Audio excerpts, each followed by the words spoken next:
live. We're live, everybody. Hi, my name's Todd Straugh, Sales Director here for Grant Cardone. Welcome, 2 p.m. Eastern Time. Mastermind group for everybody on YouTube, all of our clients, automotive, non-automotive, our YouTube audience. My name's Todd Straugh. We're going to be bringing you guys 20 to 25 minutes today. If you guys have questions, actually what I really want from you guys today as we're getting started, all of your problems. You know, we do a lot of selling here. We do a lot of closing. We're always pushing sales for Cardone University. Right now, we're going to be doing some free answers, okay? You've got a problem in your business, something that you're not getting. You're going to pick up the phone. You're going to give us a call at 305-865-8668, or you can text us at that same number now. New product, new service we're trying out. If you've got a problem in your business, something you're not getting, give us a call. We'll answer the questions. And today we're going to talk about the mastermind. We're going to be talking about Cardone University.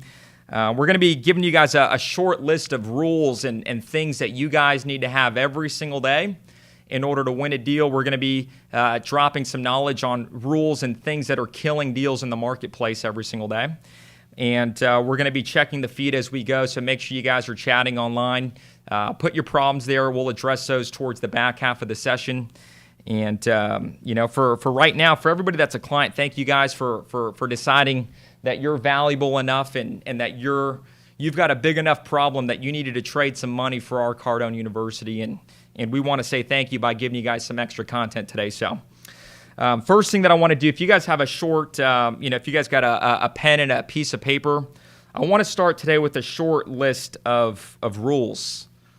And when I was coming up with this topic today, I've got two new guys that started yesterday, and I had one of them ask me. He said, "Todd, what are like 2 or 3 things? What are some simple things that as I'm learning all of this complicated, industry-specific language, as I'm learning the product, as I'm learning the sales process, what are maybe 2 or 3 things that I can know right now that no matter what will make me do well here?" And he asked me that on day one, and I said, "Man, that's a great question." And that's what I'm gonna give you the answer I gave him. I'm gonna talk about those rules, the shortcuts, and we're gonna talk about what these are. So if you guys have a pen and paper, we're gonna talk about rules that lead to a deal 99% of the time. So the first thing that you guys want to jot down, okay, these are rules. So you guys can these are 4 rules that you must have. Print these out, keep them near your sales desk, keep them in your car when you show up to the office. If you're going into somebody's house, if you're walking into an appointment, keep this short list of 4 questions in your pocket. And before you're about to engage with a customer or as you're in the middle of a conversation, ask yourself these 4 things. And if you've got a yes to all 4, you're probably going to sell something. Rule number 1, what problem is the customer trying to solve? That is the number 1 rule. There's only 2 reasons why people buy anything. Okay, there's only 2. Number 1 is they're trying to solve a problem. Do you know the problem that your product, your service is solving for the customer? Does the customer have an answer for you because you asked them that question? What problem are you looking to solve today? There's no way you can mess up a cycle. There's no way you can ruin a deal by knowing the answer to that question. If you're a manager, right? If you're an owner, right, you need to be asking this to your salespeople. Hey, what problem are you trying to solve by working for me in this company? Why are you here? If you don't know that, you're going to have disengaged employees. They're not going to be satisfied. They're going to show up late. They're going to leave early. They're going to come up with excuses like the leads suck, the leads are weak, nobody's buying, right? Maybe you're not solving a problem for your salespeople if you're an owner or an executive. If after this call, you need to leave this meeting after the call and find out why every single person in your company is there. What problem are you trying to solve, Robert? Conversions, man. Conversions, right? Let's go. Conversions. Rob's got problems. No, but why are you here in this company? Why am I here in this company? Yeah, like why are you here? Why aren't you somewhere else down the street? You could be doing this for somebody else. You're absolutely right. But I'm here because I support the mission. I support the goals. I want to help a team, the mastermind team of people who are making a difference. I want to support that team. Good. Why else? Why else? Because of the skill set that I have, I know I can make a difference with it. Good. Why else? Because I know that I can 10x my income in the position and vehicle that I'm in. Good. right? If you're an owner and executive, why are your people there? If you're a salesperson, you're in a customer's house, you're in their face, why are they talking to you? What problem can I solve for you? Rule number 1, get an answer to that question. Rule number 2, if you can't get an answer to that question, it's because they don't have a problem. This happens to me when I walk into Nordstrom's. Right now, I don't need anything. If I go to a department store, I'm good. I've got suits, I've got shorts, I've got jeans, I've got t-shirts, I've got shoes. I don't have a wardrobe issue. When I walk into Nordstrom's, I'm looking for something to catch my eye.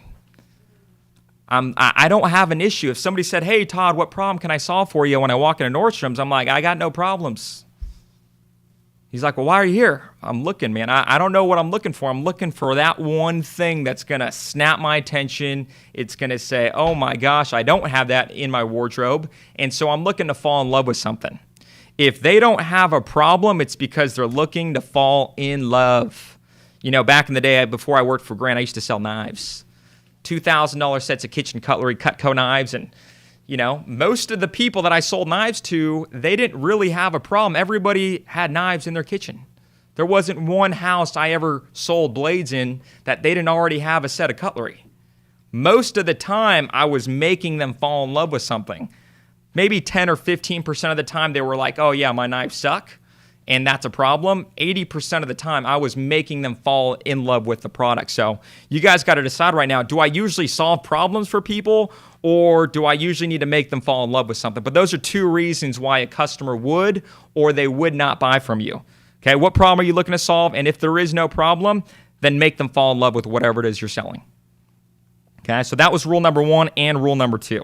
Rule number 3, are you talking to the decision maker or are you dealing with an influencer? This is a huge problem right here. This you is ask what me we that call question all the time. Yeah, I mean, it's easy to, if you're a salesperson, it's easy to convince yourself that you're talking to a decision maker, okay? This has to be like a black or white thing. It's got to be, I'm on the decision maker or I'm dealing with the influencer, okay? For example, in the Cutco world, it was business to consumer, it was a direct sale. I was either dealing with the husband and he was either my influencer, if I was talking to the husband, but he's got no decision-making power. If it's the wife and I only had the husband, I wasn't going to get a deal that day. Okay? If any of this stuff is making sense, if you've got a problem that maybe we've identified so far, give us a call, 305-865-8668. Okay?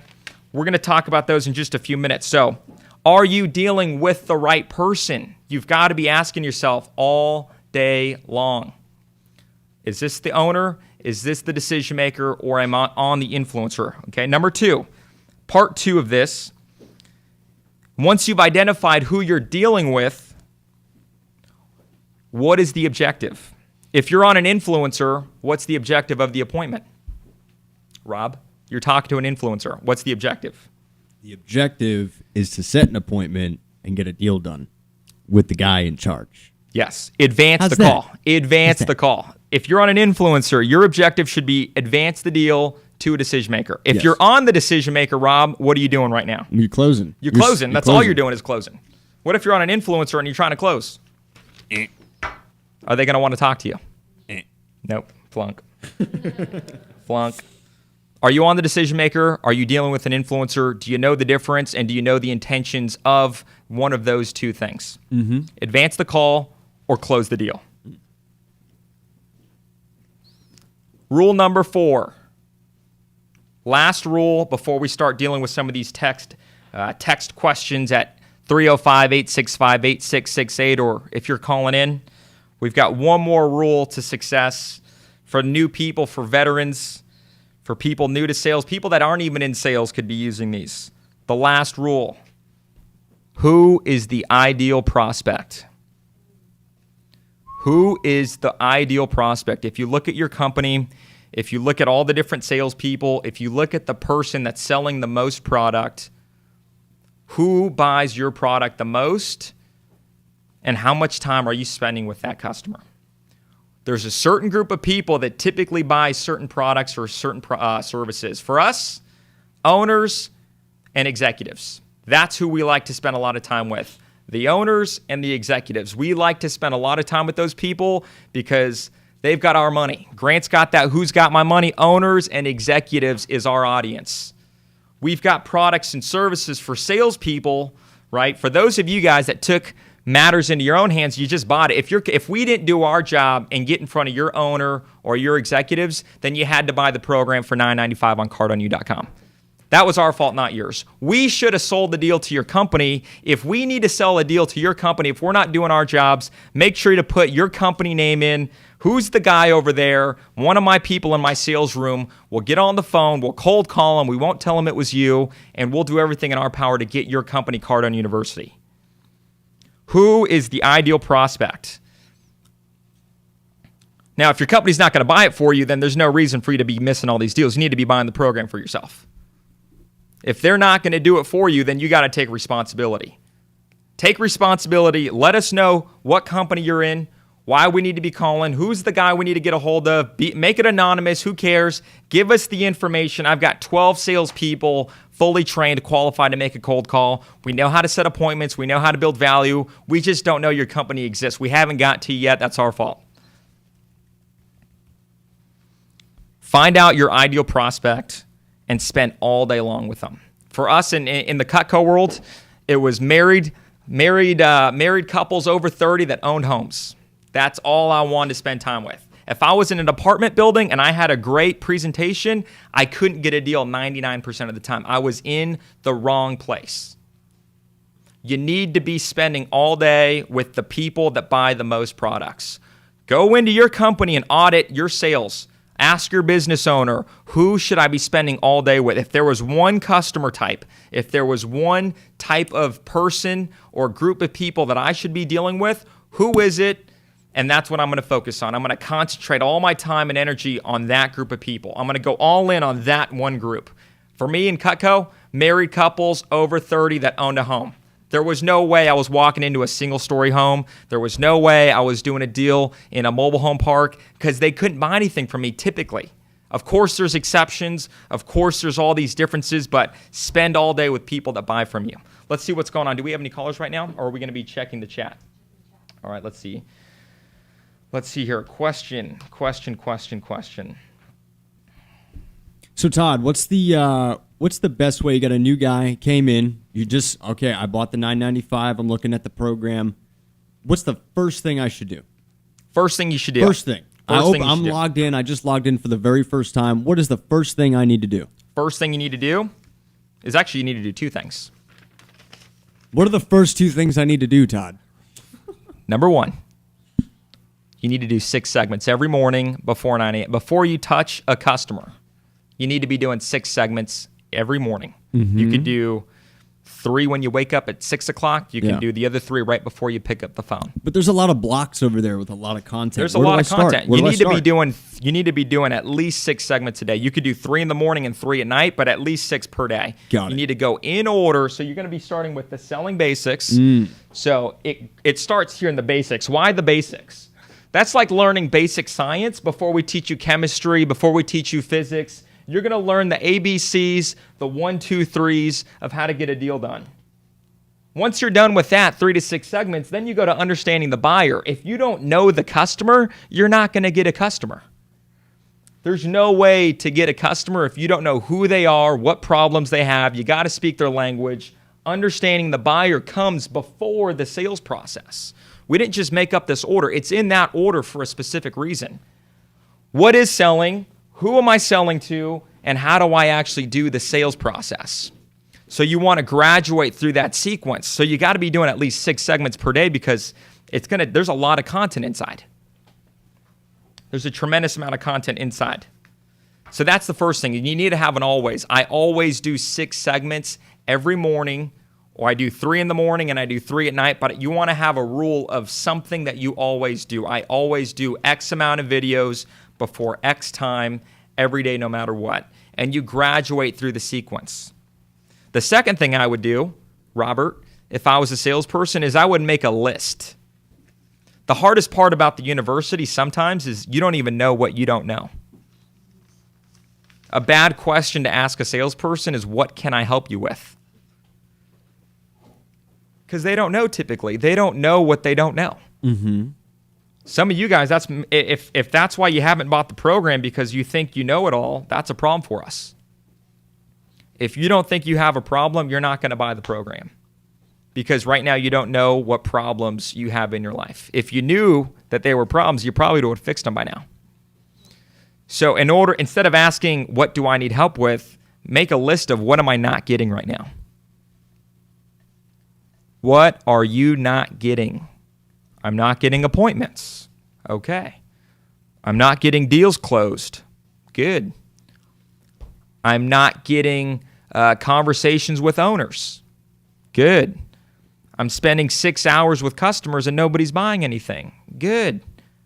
Nobody's calling me back. Good. I'm still single. I'm not getting a girlfriend. That's a problem. I'm not motivated. I'm not getting X, Y, Z. I'm getting this far in the process, but I can't get to that next step. And you just need a list. When you walk into this program in the morning, what you should do is you should have a list of 3 or 4 things that you know right now you're not getting. And when you go into the system, you say, I'm not getting deals closed, so you hit the closing box. I'm not getting customers to come back in for my next appointment. You're hitting the follow-up box. You're not feeling motivated. You hit the motivation box. You can't convert an incoming call. You're in incoming calls. You can't get a girlfriend at the bar. You need to handle objections in the greeting because you're getting crushed in the greeting. What am I not getting in my life? And you show up into Cardone University every day and you start solving your own problems. But don't ask yourself what you need help with. Ask yourself, what am I not getting today? Super strong. That's it. Let's see what we got here. How many hours in total in Cardone University? Too many. By the time you get through everything once, we've already shot new content.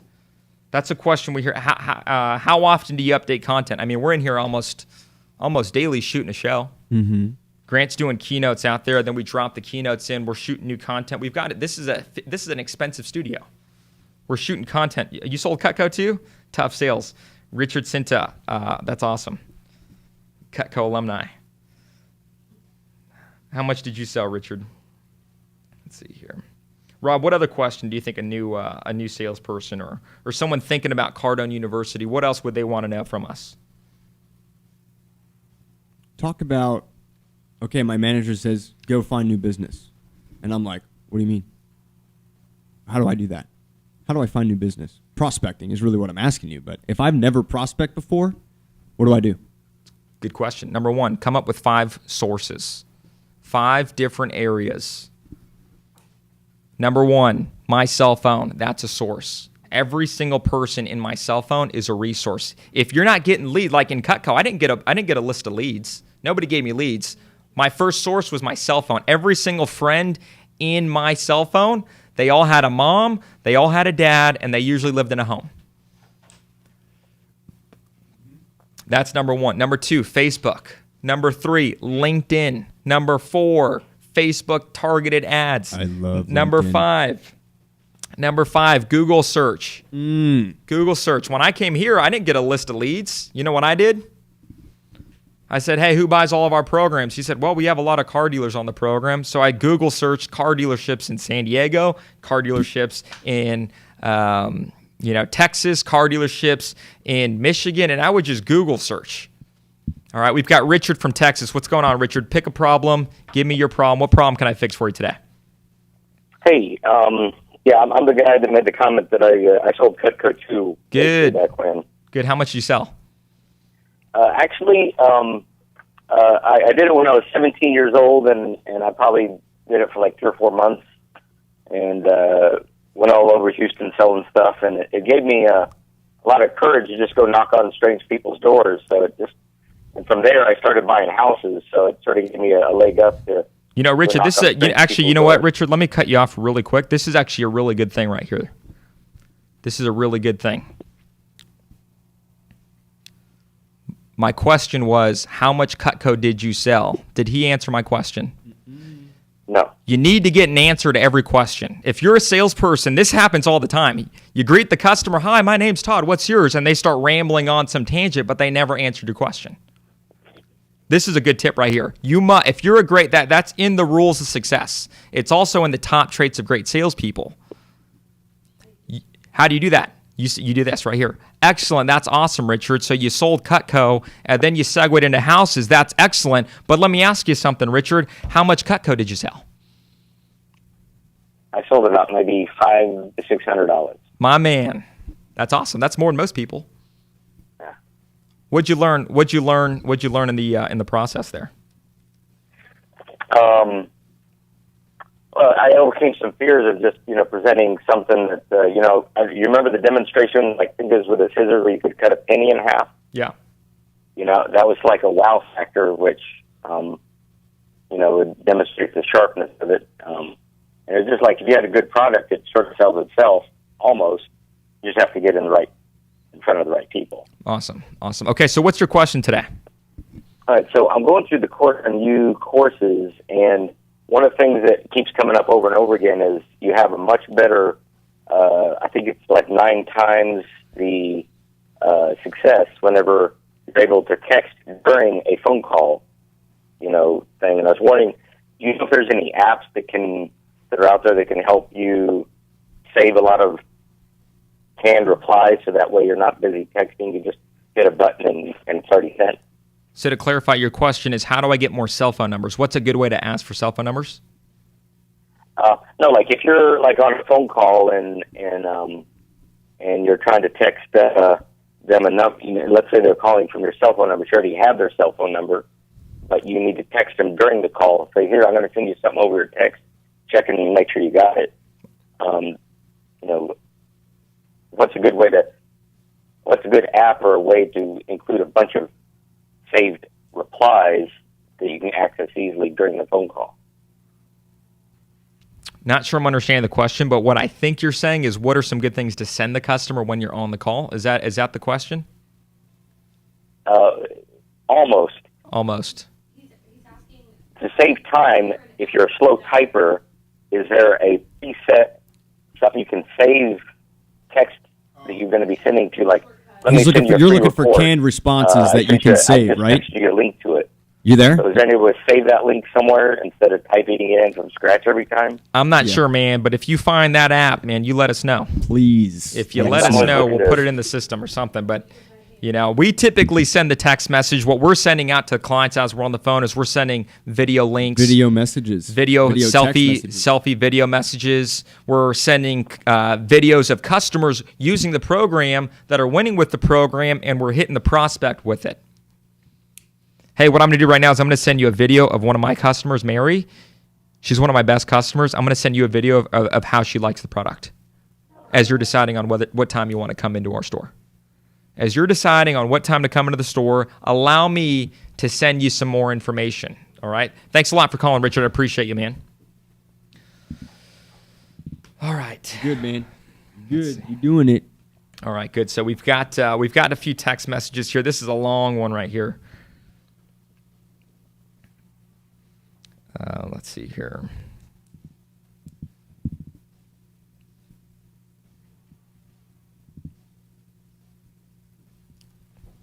So basically, the question is, what do I do if I'm in a sales slump? Okay, you're not a rookie. You're not this isn't your first month in the business. You've been there before. You've done the deal already. You've been successful, but for some reason right now, you're just not making sales. What do I do? It looks like he's been in the business for 2 years, and for some reason there's something stuck. He just can't get deals right now. First thing I would do, number one, it's called A cubed.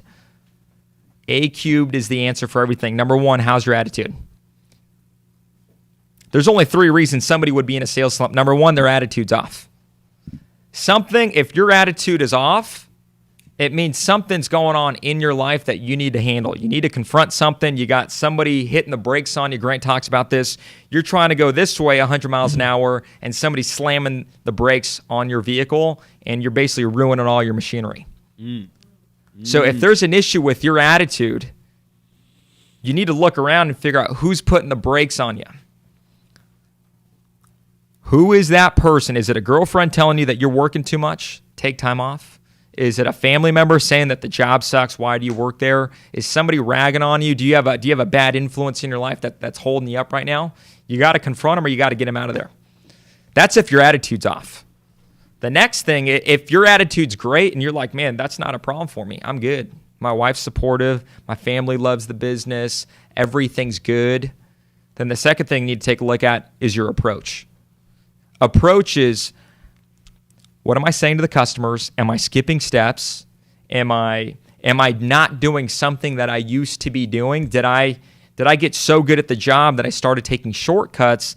And you know what you should do? You should pull out the new guy manual and make sure you're doing everything that you were taught on day one, because that's when people start skipping. They're so good that they can skip stuff. You know, Rob and I had a conversation about this recently. That was this was actually the problem. Rob came in. You know, I don't know if you care if we talk about this. Yeah, let's talk about it. Yeah, Rob's like, hey, Todd, you got a minute? The biggest thing was like, what is happening? What's going on? And Todd but tell him what you told. Tell him what you told me as soon as the first thing that you started the conversation with. Oh, I said every single person I've spoken to, I've sent out a proposal, I've sold it right, everything is good, and then it's dropping out.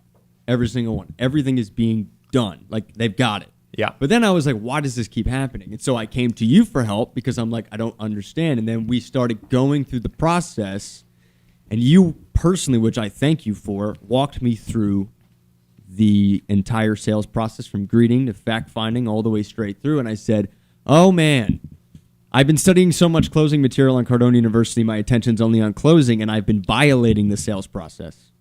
I've been violating it. So I needed to get back into the process, into the service of the customer. How can I provide a service instead of going for the close all the time? Like, there was a sales process, but there were some steps that were out. Yeah, so Rob was doing all of his training in the close. So he basically did the greeting, and then he was telling them the price, and then they went straight for the close. But the problem is, that there was no balance. And I hate to use the word balance, but yeah.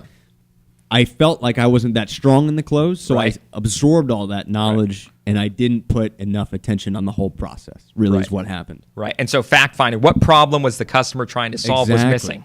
Exactly. So that kind of goes back to that list that we did earlier, which is what problem is the customer. So we identified that piece was missing in the conversation. We were skipping that, going straight to the explanation of what we're selling. Here's the numbers and let's roll. But we didn't really solve a problem, and we didn't really find out what the problem was. So in that case for Robert, the good thing is that he asked. Most people won't even ask. Most people just keep wrecking deals. Most people nobody wants to admit that they're wrong or that they're costing the company money. But, Rob did the right thing. He said, hey, I need help. Something's not right. Here's what I'm doing. There's nothing wrong with his attitude. His attitude was great. He was up-toned. He was like, man, this is awesome. I want to win. I need to win. I need to be doing more. So what's wrong? So attitude, check. Approach. It was the system. It was his way of dealing with the customer was off a little bit. There was one thing that we skipped, and it threw the brakes on the whole deal. Mm. So check your attitude, double check your approach. If you've been doing this for a long time, go back and look at the new guy manual and make sure you're still doing all of those fundamental steps. And the last one is activity. Check your attitude. If that's good, go to approach. If your approach is good, then you need to take a look at how many times you're actually in the marketplace repeating the actions. In our office, it's phone calls. How many phone calls are you making every day? If your attitude's good, your approach is good, then the activity's just off. You need to do more.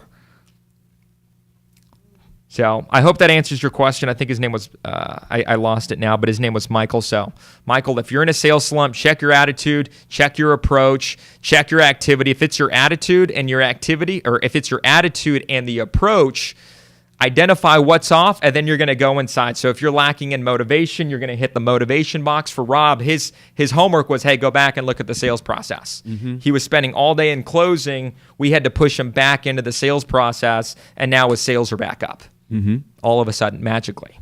Magic. All right, so I think that's all the time we have for today. If you guys want more questions, more help, specific scenarios, info@grantcardone.com, support@grantcardone.com. Even Todd, if you want to send me an email, Todd@GrantCardone. Send me your problem. I'll guide you through the system. If you don't have the system yet, you can go to CardoneU.com and you can get it. I think it's normally 13 grand. When we used to sell it, it was 13 grand. Now it's $995. So if you don't have it, but you need it, if you don't think you need it and you do need it, $995, CardoneUniversity.com. And we'll see you next Wednesday at 2 p.m. Eastern. Thank you so much.